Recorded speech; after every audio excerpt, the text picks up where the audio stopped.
Buenos dias, Rhea Bue here, and I'm back with a new vlog. And for today's vlog, it's going to be my 100 vlog with you guys here on YouTube. And sobrang hindi ko in-expect na aabot ako sa point na to. Naaabot ako sa 100 vlog because I wouldn't deny that I almost reached the point talaga na sobrang feeling ko mag-give up na ako. But then, laban tayo mga sis. Andito pa rin tayo, lumalaban, nagpo-post ng content. And since I feel like celebrating today, I'm throwing another giveaway for you guys at the end of this video. So if you're interested, you know what to do. Keep on watching.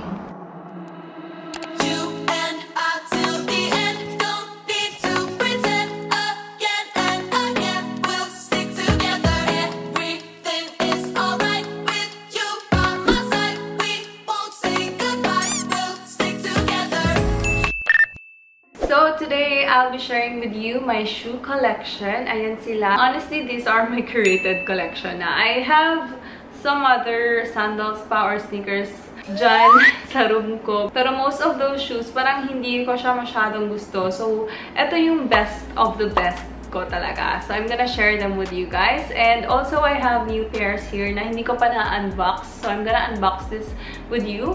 So, I have 3 categories for this vlog. So, first, we have the sandals, boots, and the sneakers. Hinuli ko na yung sneakers kasi yun yung parang majority ng shoe collection ko talaga. Masyadong mas sneakers talaga ako over sandals or boots. For your reference, my shoe size is US 5. And sometimes I can also fit in size 6. Depende talaga siya sa shoes. Now, let's start with my first pair under the sandals category. Now, for this first pair over here, this is my one and only beige na sandals. And this is from Marnivos. Marnivos is a local brand here in the Philippines, and I rarely buy shoes online because I'm scared that it might not fit me. That's why most of my shoes here from my shoe collection, I really bought them sa store kasi ako yung type na I would wanna fit the shoe first and to see if masakit ba siya sa paa or comfortable ba siyang suotin or if sakto ba yung size sa akin. So, I would always go for shopping shoes sa store mismo. Anyway, going back to this pair, this is really a nice, comfy sandals that I can wear every day kasi yung color niya is very neutral. So, this can match any outfit, any color ng outfit niyo. Sobrang bagay siya. And I also like how high yung heels niya. Like, hindi siya super high. Medyo nagiging kitten heels na siya actually. So, ganyan.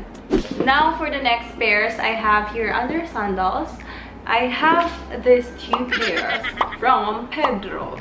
I have this in 2 versions, so I have it in white and I have it in black. I like this a lot because I'm really into strappy sandals and this one makes me look sexy when worn. So I call this my power heels.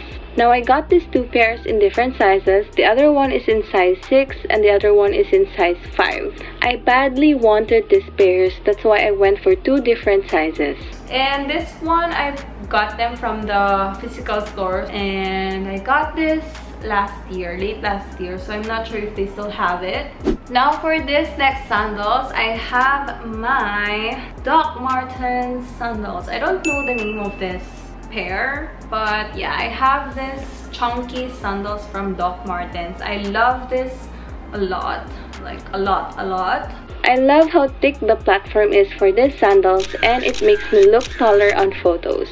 Also, the nice thing about this pair is you can adjust the straps. So, if yung paa mo is medyo slim like me, then you can adjust it para mas sumikip siya. But if medyo wide naman yung fit ng paa nyo, then you can also adjust the straps, which is nice. Now, for the next sandals that I'm gonna show you, ito, nakita nyo na to sa Dubai haul ko. And it would be my Dior flats. I love this pair a lot. Sobrang ginamit ko siya nung pagkabili ko pa lang sa kanya nung nasa Dubai pa kami. Ayan, nalaspag ko na nga yung sole niya. Hindi ko alam na sobrang important pala yung parang sole protector for your shoes. Lalo na if you have mga designer shoes like this one. Late ko lang siya nalaman nung nalaspag ko na yung sandals na to. Now for this pair, I got it in blue, but this also comes in black and magenta. I really had a hard time picking the color, but I went for blue instead because it looks more classic. The color and the design, I love it. Now let's go to the last pair under my Sandals collection, and it would be my first ever designer shoes, and this was supposed to be my wedding shoes. I still have it inside the box. Yes, there. So this is how the box looks like. Oops, baliktad. So this is how the box looks like. Same with yung sandals na pinakita ko kanina. Ganito rin yung box niya, although smaller. But this is my wedding shoes. So you'll have this tissue paper inside. ASMR. And ta-da! This was supposed to be my wedding shoes this year. Unfortunately, na-move na yung wedding to 2022. So, here you go. This was supposed to be my... So, here you go. This was supposed to be my wedding shoes this year. And sobrang pinag-ipunan ko to, guys, since ito nga yung first ever designer shoes ko. And binili ko pa to nung nag-Europe kami last year. This was the last pair of my size sa Paris, and sa pinaka-main Dior store ko pa talaga siya nabili. Kasi doon na lang siya available. And pinuntahan ko talaga yun kasi ito talaga yung gusto ko na wedding shoes ko. Kasi sobrang sakto lang talaga ng heels niya. It's not that high, although this also comes in a kitten heel type. Pero kinuha ko yung medyo mataas yung heels kasi nga I'm gonna wear this for my wedding sana. And also, I made sure na yung wedding shoes ko is something that I can wear even after my wedding, like for events or what special occasion. So, ito talaga yung shoes na naisip ko kasi sobrang classy niya talaga. And for this pair, I went for size 34 because they told me to go a size smaller for this type of shoe just to make sure that the sling won't fall off at the back of my feet. If I went for the size 35 for this pair, nagsa-slide down yung strap sa likod. So, hindi talaga siya comfortable at all. And this is, again, my supposedly wedding shoes. Ta-da! Now, for the boots category naman, I only have 2 pairs. And they're all from Doc Martens. So, I have this black and a brown one. For this black boots naman from Doc Martens, I love the material for this. I got the vegan leather type kasi sobrang lambot. And since first Doc Martens pair ko to, I made sure na I got a very comfy pair. I had my first Doc Martens boots for 2 years now, and as you can see, they still look really good. And now I understand why they're so expensive, because the quality is really 100%. And again, this is my first Doc Martens boots. Nasuot ko na siya nung nag-Korea kami. Nung first time ko na-experience yung snow, na-experience niya din yun kasama ko. So, lots of good memories with these boots. This one naman, hindi ko pa siya masyadong nagagamit kasi medyo nastistifan ako sa leather niya. Parang sobrang tigas. And with this boots, nasuot ko siya once and nagkapaltos ako kasi sobrang tigas talaga ng pagka-leather niya. Look. Like, hindi mo siya masyadong mabibend dito sa likod. This is something I definitely regret on getting. I wish I stick to the vegan leather boots instead and not go for this really hard leather boots. Those are my Doc Martens boots. Now, let's proceed to the most exciting part of this vlog, which is my sneaker collection. And ayan sila lahat. Puro sneakers. Now, for my sneakers, I'm gonna start with my gym shoes kasi yun yung medyo sirang-sira na. So, I have this and this. So, I have 2 gym shoes or workout shoes. So, ito yung pinakauna kong workout shoes, which is the Nike React. And this one, nabili ko siya sa Zalora. Sobrang comfy niya sa paa. It bends like that easily. Like, sobrang flexible ng shoes na to. So, as you can see, sobrang worn out na niya talaga. That's why I have another pair from Nike. And it's my Nike Joyride. This one. Ito naman, pang running talaga siya. And this was gifted to me last year also by Nike. Sobrang love ko rin tong shoes na to. Like, oh my god, yung paa ko pag naglalakad, parang nagbabounce because of the small beads you have sa sole. And I also like the color for this one. Like, majority white siya. So you can pair it with any gym or workout outfit. But you also have this color details here na hindi super overwhelming yung colors. Since matagal na ako hindi nag-workout or pumupunta sa gym or what, matagal ko na rin sila hindi nagagamit. Now, for this next shoes that I'm gonna show you, ito yung Reebok ko na classic or parang vintage shoes siya. I used to wear this everyday din talaga because it's such a comfy pair and sobrang love ko yung pagka-vintage vibe or retro vibe nitong shoes. Now, for this next pair, these are my only Converse shoes. This was my first Converse pair. And this was gifted to me by Jeff 2 years ago for Christmas. Ito yung gift niya sa akin. And this is the Converse and Comme des Gascons na collab. And I super love mga high-cut na shoes. That's why I went for this one. This also has the low-cut Converse and the collab. Pero I went for the high-cut. And for this pair, I got the size, or I'm in the size 4 for men's. And then women's, I'm on size 6. Now for the next pair from Converse, I have this white high-cut. And it has the Converse text na red sa shoes. This one, nabili ko lang siya sa outlet ng Converse.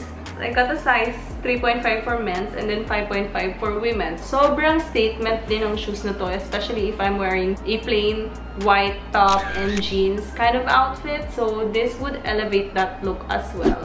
Now for the next shoes, I have here this Adidas Oswego pair.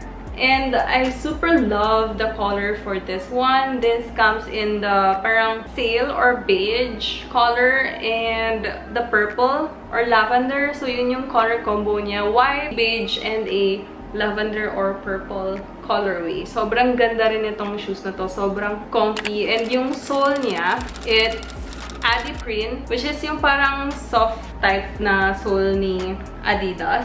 I think this one also comes in different colors, but I'm really into this colorway. This is something I can definitely wear every day as well kasi sobrang basic ng colors niya or hindi siya masyadong pop yung colors. Now for this next shoes here, I have the Adidas Magma Runner.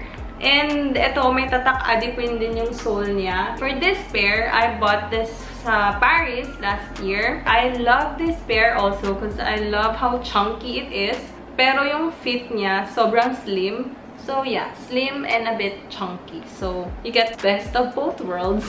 Now for my next Adidas shoes, I have this blue pair right here. And honestly, I forgot the name of this pair. But this is very cute. You can change the label or ano ba tawag nito? Yung clip dito sa my laces. I have it in different colors, so it's free. This is also a nice, comfy shoes from Adidas. I love it. Although, I was just hoping na medyo makapal sana yung insole niya. And yung fit niya is medyo wide.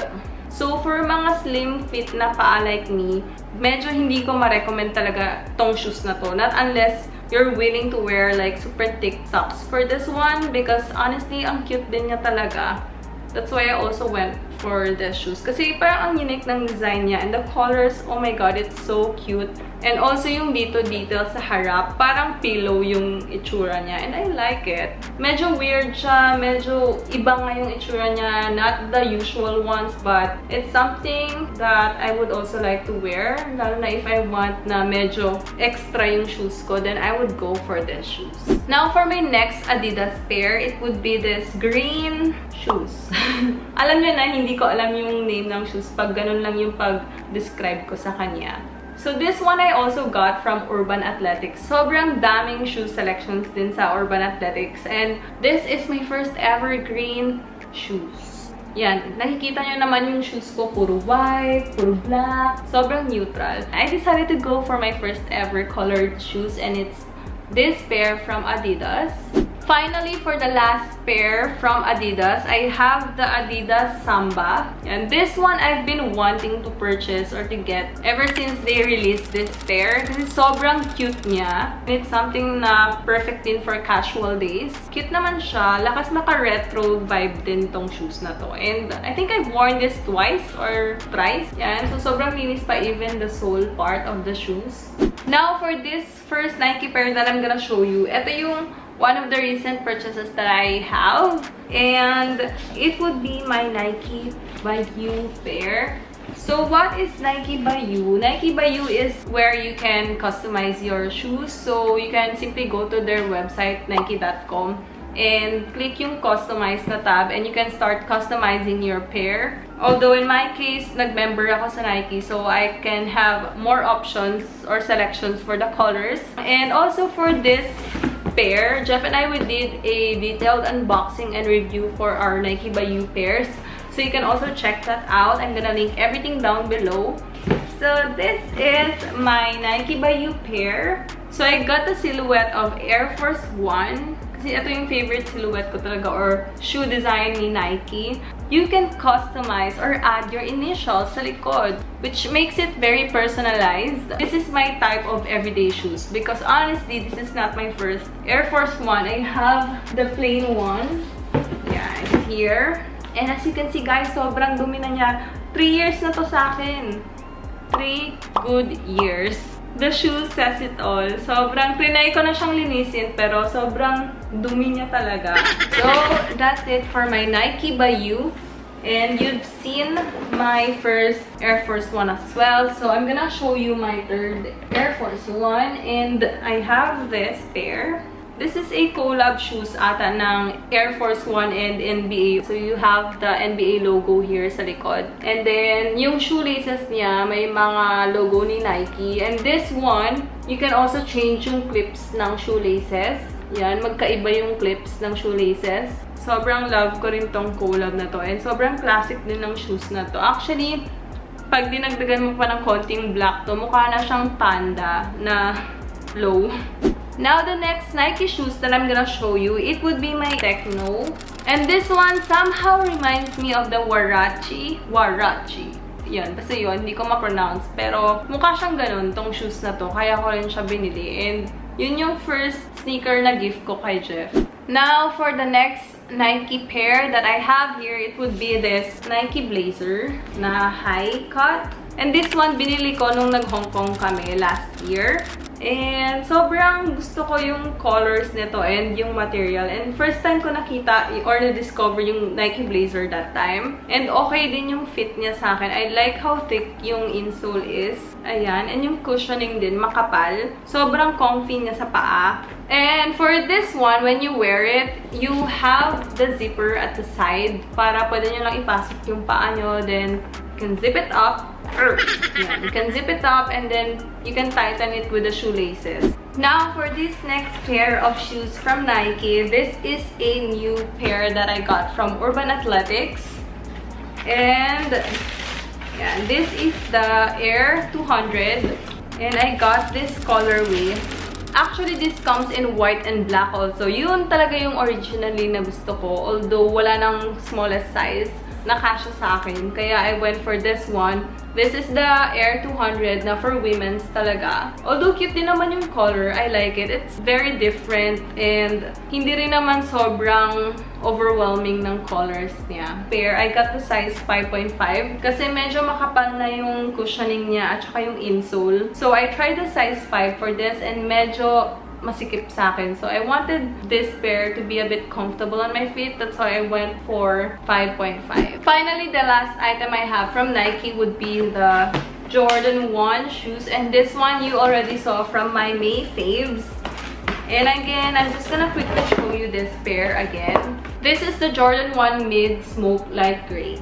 There. And again, I got the size 5.5Y for kids. So, yun din yung tip ko sa iba. If you have small feet like me, I suggest you try to look at the kids section din kasi mas makakamura ka. And halos wala din naman difference yung mga pang kids and pang adults. Finally, for the last pair I have for my shoe collection, it would be my New Balance shoes, and this is a new shoes or new pair that I got from Urban Athletics. It looks like this. So this is the New Balance X90. So yun yung model ng shoes na to. Sobrang cute niya. Very retro din ng style and yung color, and I like the fit of this pair. I actually want the New Balance 530, pero yun yung, I think, New Balance na sold out everywhere and hard to find these days. Kaya, I'm trying to settle for a different New Balance pair na lang. And this is still cute. We've reached the end of my shoe collection, and of course, we will not end this vlog without the giveaway. Now, for the giveaway part, I'll be giving away this gift card from Urban Athletics, and this card has around 5,000 pesos, and you can purchase your new pair of shoes from Urban Athletics, or you can either shop anything there, like putting clothes or what. You can buy anything using this card on any Urban Athletics branch. And for the consolation prizes naman, I'll be giving away my basic preset pack again to 20 lucky viewers. Now, for the mechanics of my giveaway, make sure you're following me on my Instagram account. It's @Rhea Bue. And also make sure to follow Urban Athletics on Instagram. Give this video a thumbs up and also comment your Instagram handles down below. And make sure you guys subscribe to my channel. So as simple as that, that is our giveaway mechanics. That's it for today's vlog. I hope you enjoyed watching this vlog. And again, as always, I'll see you on the next one. Bye!